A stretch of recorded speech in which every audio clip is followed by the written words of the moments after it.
So His and Hers starts out like a soapy Netflix murder mystery. You have your dead girl in the woods, a messy cop, an ambitious reporter, but it honestly ends on something that is much darker than I even really expected it to be. It's a psychological thriller about how far a mother will go to rewrite their child's history. Over 6 episodes, we watched the estranged spouses, Jack and Anna, as they try to unravel this murder in their hometown.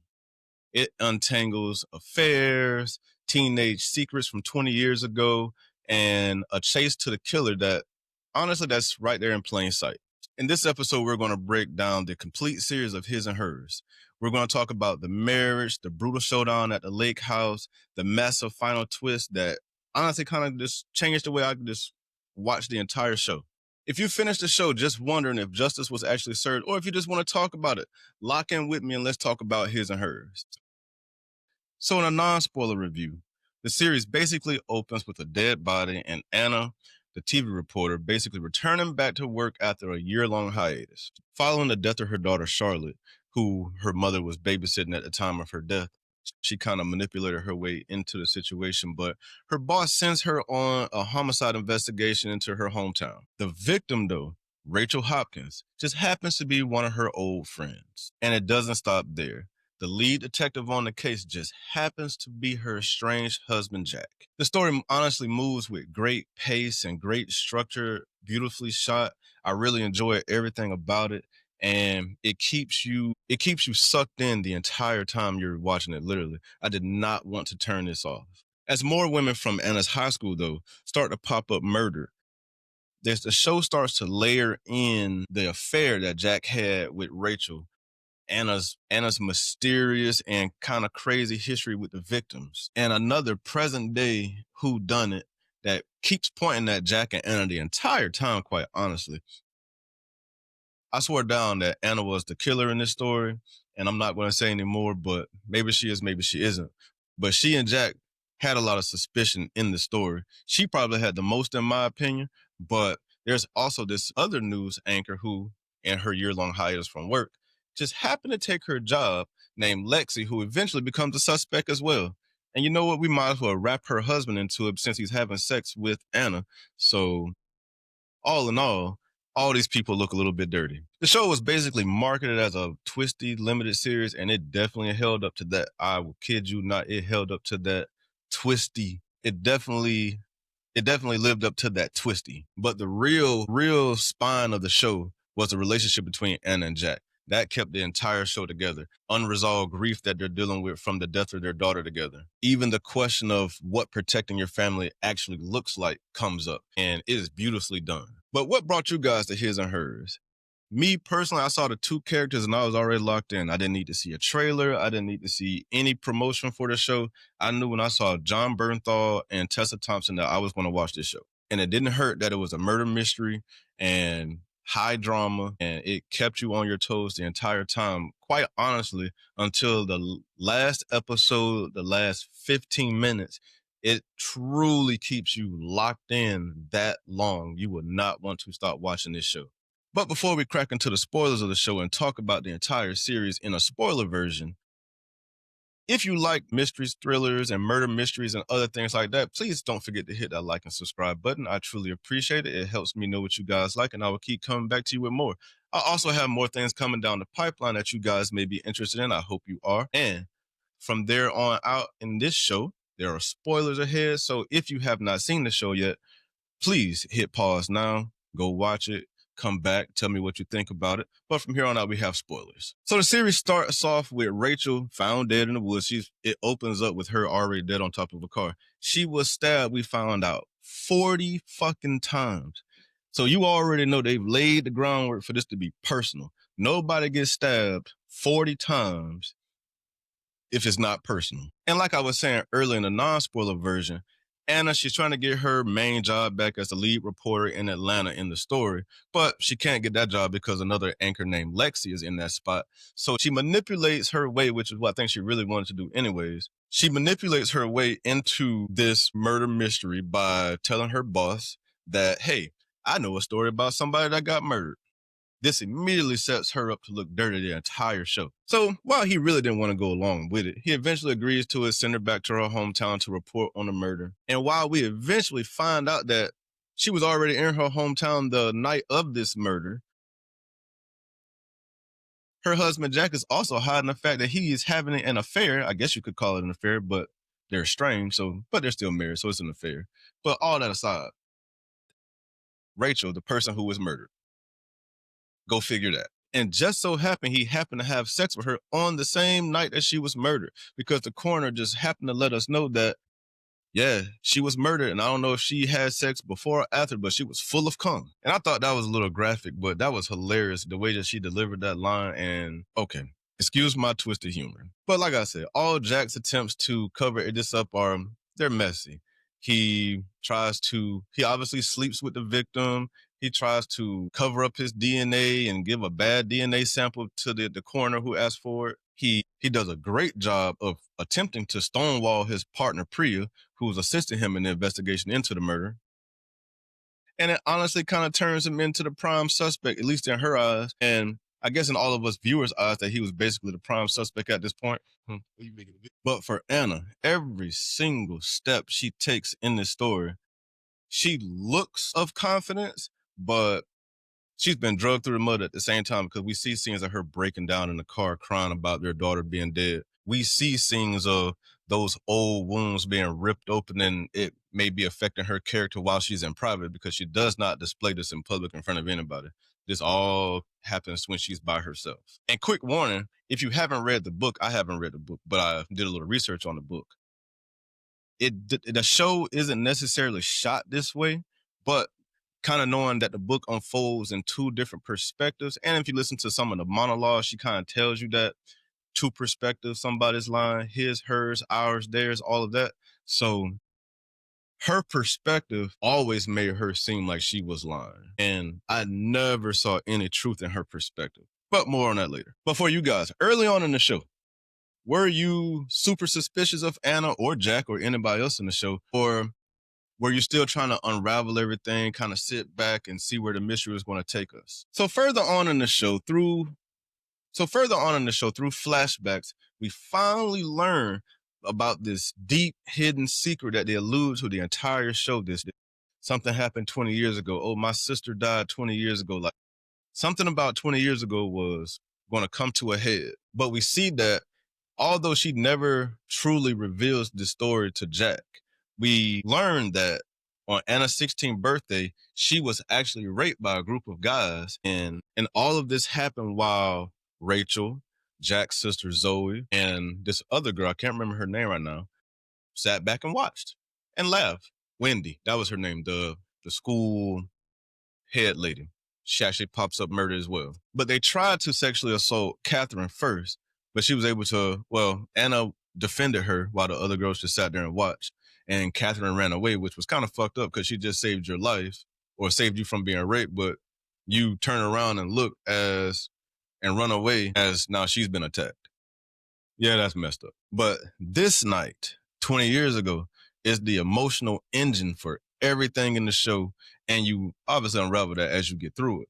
But once you start hearing the drops about this 20-year secret, you already know that this secret plays heavily into the events that are unraveling in the show. But for you guys, did that reveal of the 16th birthday make you look any differently at the girls? Or did you kind of still see them as victims because they were murdered? Zoe included. Because Helen was murdered at the school. Rachel is our first victim found in the car. Zoe is beat to death in the bathtub. And obviously, Anna, who just happened to be there and probably was on the victims list as well. Or maybe not. But how did that unraveling of that, but how did that revealing of the 16th birthday make you guys look at the girls further, going further into the story? So remember I brought up the reporter, Lexi. She's actually very important to this story. As more of the friend group dies, like I just mentioned, Rachel, the original victim, Helen at the school, Zoe in the bathtub, everything starts to point at Lexi. But why? It's because for whatever reason, she decided to bring her ass in town. And maybe it's because her husband was having an affair with Anna, and maybe she kind of peeped it, or maybe because she saw that she was losing some of that spotlight as the lead news anchor. So I'm not sure why she want to go be a field reporter.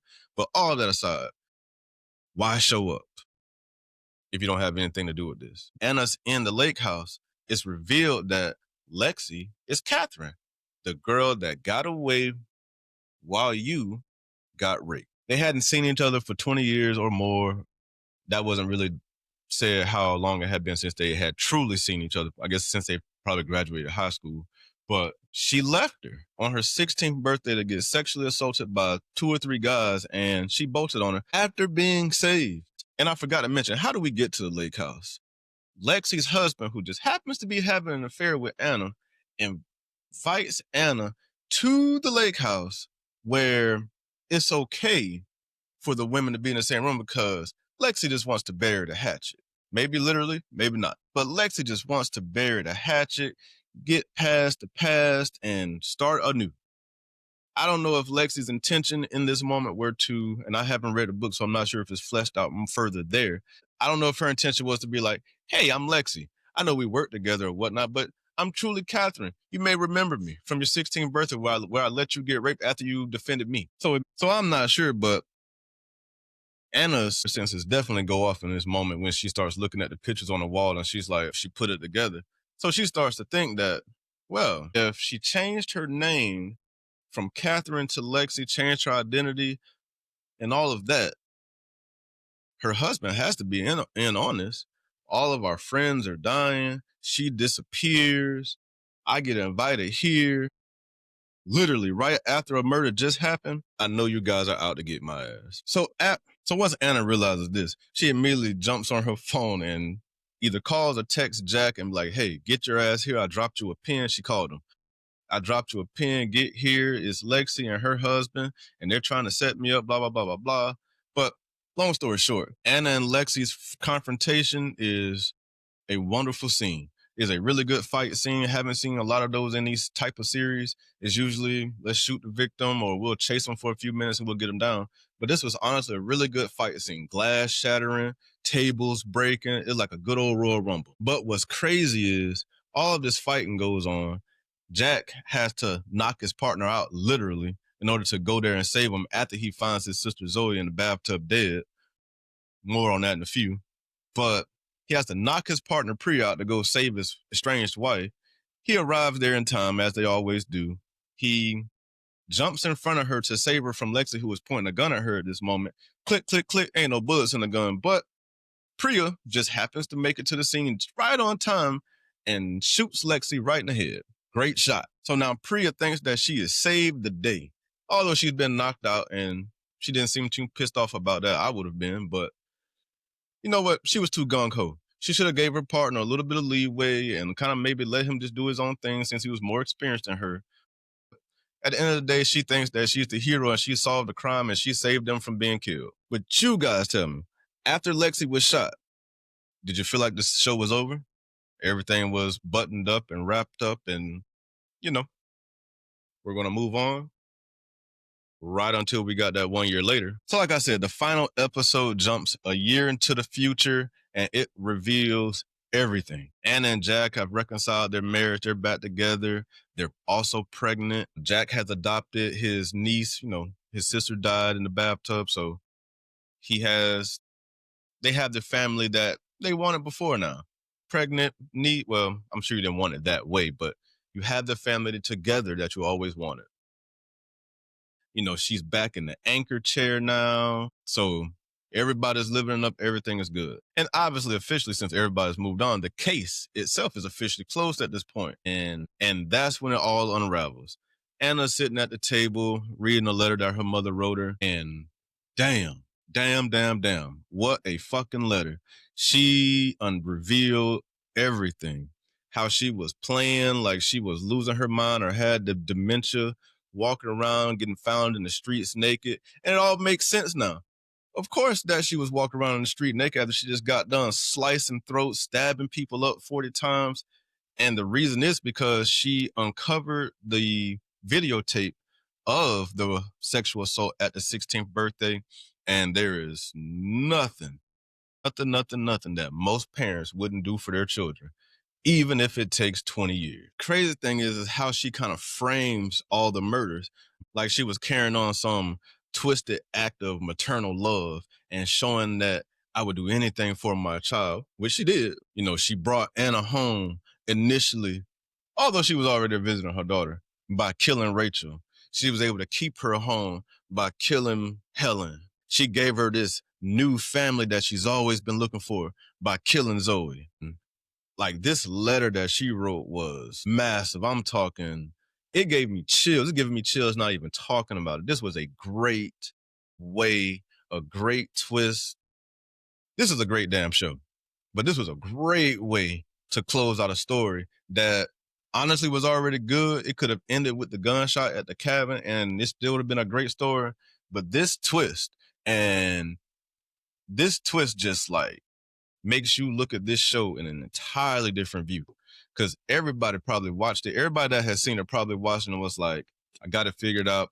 It's Anna the whole time. We know it's Anna. Everything points to Anna, and everything did start pointing towards Anna. Maybe Jack is going to help her cover it up.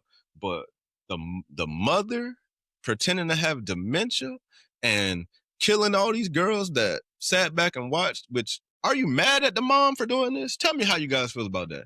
Are you mad at the mom for taking and exacting this type of revenge on people that let something that bad happen to your child?